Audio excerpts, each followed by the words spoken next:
Olá! Se o segmento B-SUV é aquele que mais cresce na Europa, era inevitável que deixasse de ser um exclusivo dos construtores ditos generalistas e que também as marcas de prestígio lhe passassem a dedicar grande atenção. Depois da Lexus com o LBX, é a Volvo que agora lança a sua proposta destinada a esta classe, como não poderia deixar de ser, tratando-se do fabricante sueco, apenas com motorizações totalmente elétricas. A versão que hoje vamos conhecer em detalhe é, a meu ver, a mais equilibrada da família em termos mecânicos. Motor traseiro de 272 cavalos, bateria com 69 kWh de capacidade e carregador de bordo de 22 kWh, no caso em combinação com o nível de equipamento de topo. E o que lhe posso desde já garantir é que este X30 Single Motor Extended Range Ultra prova que os bons automóveis não têm que ser medidos aos palmos.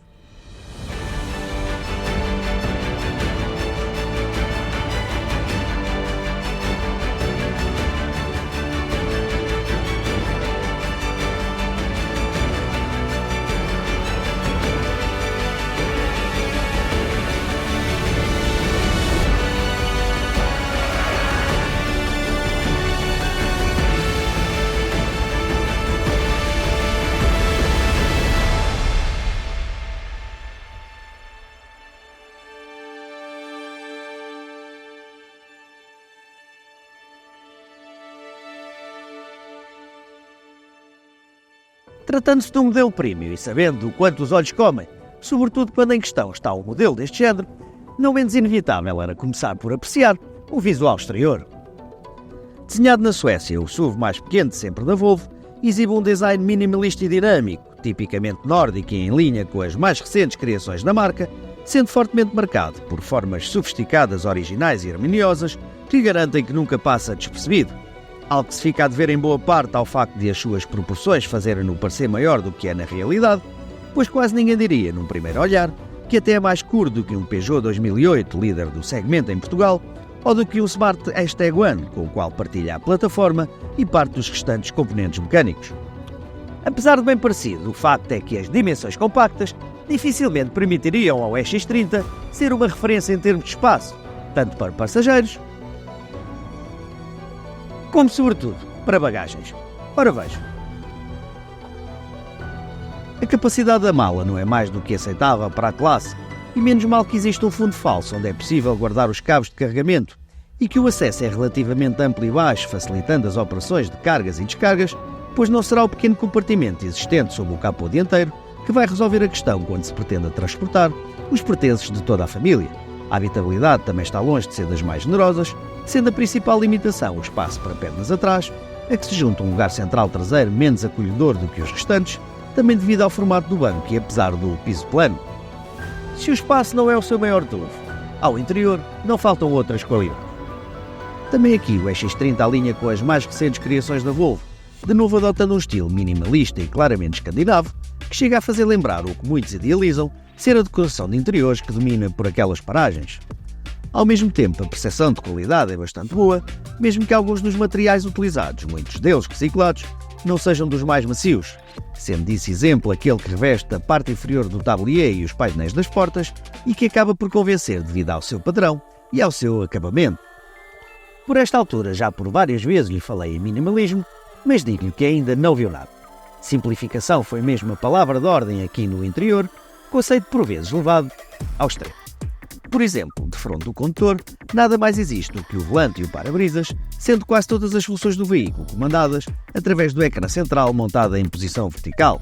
Uma solução que obriga a bastante habituação, tanto mais que algumas informações importantes, como os indicadores de autonomia, de carga da bateria ou da velocidade máxima permitida no local, o relógio e até os ícones dos piscas, são bastante pequenos, sendo preciso saber bem onde estão, para encontrá-los num breve olhar, o que está longe de ser o ideal, quando para isso é forçoso desviar a atenção da estrada. Por outro lado, vários ajustes obrigam a que se deem vários passos no monitor tátil, aqui se incluindo a própria regulação dos retrovisores exteriores, que tem de ser concluída através dos comandos no volante, que pouco mais operam do que as funções essenciais, além de que a organização dos menus nem sempre é a mais lógica ou intuitiva, apesar do sistema operativo Android Automotive não merecer críticas de maior e oferecer bastantes funcionalidades a que é sempre possível adicionar muitas mais. Para mim, boa parte dessas limitações resolviam-se através de um head-up display projetasse no para-brisas as informações mais importantes relacionadas com a condução, Mas não foi essa a opção da Volvo. Só que é um handicap que nem assim seria solucionado. Os comandos dos vidros demasiado pequenos e colocados numa posição pouco natural, no extremo do apoio de braços, e como se tudo isto não bastasse, com um sensor adicional para alternar entre as janelas dianteiras e traseiras. A ideia foi simplificar a arquitetura elétrica, também para reduzir custos, evitando que cabos elétricos e botões fossem montados nas portas, mas não é de toda a solução mais prática ou funcional. Pelo contrário, o porta-luvas montado em posição central permite libertar espaço para as pernas do passageiro dianteiro, embora abri-lo também obriga a recorrer ao monitor tátil. O amplo espaço existente entre os bancos, com alçapão e tampa, permite guardar vários objetos de pequenas dimensões, e não menos convincente é a grelha existente sob o apoio de braços dianteiro, com 2 posições de abertura e uma grelha de suporte para 2 copos que pode ser recolhida, para aí guardar fora dos olhares mais cobiçosos, mais alguns pertences. No meio de toda esta simplificação, um pormenor prático e de muito bom gosto: os fechadores das portas metálicos, de operação absolutamente convencional. Já o posto de condução, elevado como se espera de um SUV, mas não demasiado, é bastante correto e suficientemente envolvente, indo o destaque para o volante praticamente quadrado, que agrada pelas suas dimensões, mas peca pelo ar um pouco fino. Mas como isso não é coisa que condiciona a experiência de condução, está portanto na hora de ir para a estrada.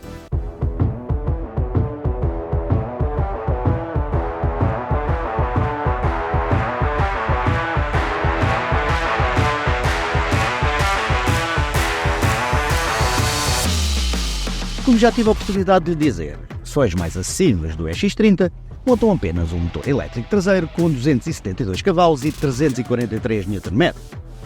Não é pouco para um pequeno SUV, mas foi a solução mais barata que a Volvo encontrou em termos de produção, por ser já utilizada em outros modelos de várias marcas do grupo chinês a que o construtor sueco pertence, dado que lhe sairia bastante mais caro desenvolver e produzir novos motores menos potentes. Quanto à bateria, nesta versão intermédia, possui 64 kWh de capacidade e permite percorrer em média mais de 400 km com uma única carga, valor que não anda longe do anunciado, o que é sempre uma boa notícia.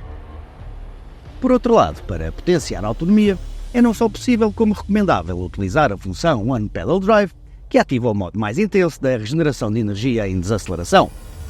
Pena é que não tenha tanta retenção como outras soluções do género, para permitir dispensar o uso do travão em boa parte das situações de condução, especialmente em cidade. Se bem que, pessoalmente, prefiro sempre os sistemas que permitem flexionar vários patamares de intensidade através das fatilhas no volante, para melhor ir gerindo a regeneração de energia em função das necessidades do momento, pois diz uma experiência que traz melhores resultados, tanto em termos de conforto de condução como de autonomia. No dia-a-dia, e apesar dos seus mais de 1800 kg de peso, é óbvio que o rendimento deste X30 chega e sobra para todas as encomendas. Também por isso a Volvo decidiu voltar a simplificar neste domínio e ainda bem, não existindo os modos de condução que tantas vezes nos elétricos não são mais do que um gadget, pouca diferença se fazendo sentir entre eles. E a verdade é que a excelente afinação do grupo motopropulsor permite gerir facilmente o ritmo apenas através da pressão exercida sobre o pedal da direita, seja no sentido da economia ou da performance, graças a uma resposta ao acelerador sempre pronta e intensa, mas progressiva, mais suave a baixa velocidade, mais impetuosa a ritmos mais acelerados.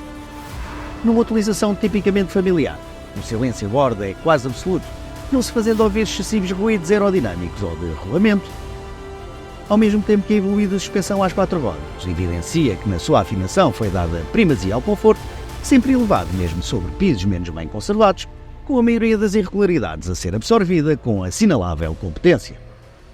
Obviamente que ter 272 cavalos debaixo do pé direito só podia traduzir-se em excelentes prestações, e nessa matéria nada a apontar a este X30. A velocidade máxima é a mesma de qualquer outro Volvo e as acelerações são dignas de um verdadeiro desportivo, estando ao nível de referências como, por exemplo, o novo Toyota GR Yaris ou o Honda Civic Type R. Digamos que num pequeno SUV familiar, ninguém precisará de muito mais. Coisa diferente será tirar pleno partido de todo este potencial, até porque este é um modelo assumidamente sem qualquer vocação desportiva. Se é estrada aberta e autoestrada, mesmo a velocidades mais elevadas, a estabilidade não merece reparos graças ao bom controle dos movimentos da carroceria. Nos traçados mais sinuosos, a inserção em curva até agrada, mas acabam por vir ao de cima o elevado peso e a assinalável inclinação da carroceria, que não favorecem as trocas de apoio mais intensas. O mesmo se pode dizer da direção, sempre demasiado leve em qualquer dos seus 3 níveis de ajuste, sendo o mais firme aquele que recomenda em todas as circunstâncias. Pelo contrário, merece elogios o ótimo tato do pedal do travão, muito fácil de dosear, e a tendência da traseira para descolar um pouco quando se acelera cedo e forte à saída das curvas, algo que é ainda mais evidente em pisos mais escorregadios e permite desfrutar do momento até que a eletrónica entre em ação e rapidamente recoloque tudo no seu devido lugar. Seja como for, é forçoso salientar que não foi bem para esse tipo de condução que o EX30 foi concebido, pelo que o que importa reter é que este é um automóvel extremamente agradável, fácil e seguro de utilizar, enquanto pequeno SUV familiar.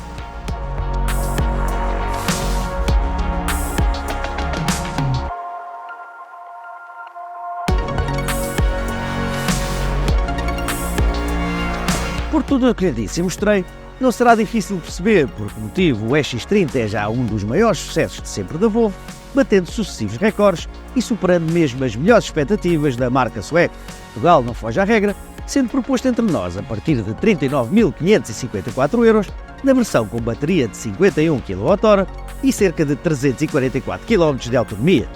Este, com bateria de 69 kWh, é o meu preferido. Custa um pouco menos de 52.000 euros com o nível de equipamento de topo, mas também pode ser adquirido por cerca de 45.000 euros com o nível Core e sem nada a perder em termos de competência. Já os apreciadores de uma postura mais aventureira deverão aguardar mais uns meses pela chegada das versões Cross Country, com suspensão elevada, proteções extra da carroceria, para-choques específicos e pneus off-road. Em qualquer dos casos, e não é demais relembrá-lo, o que é indesmentível é que nem sempre o tamanho importa. Até à próxima!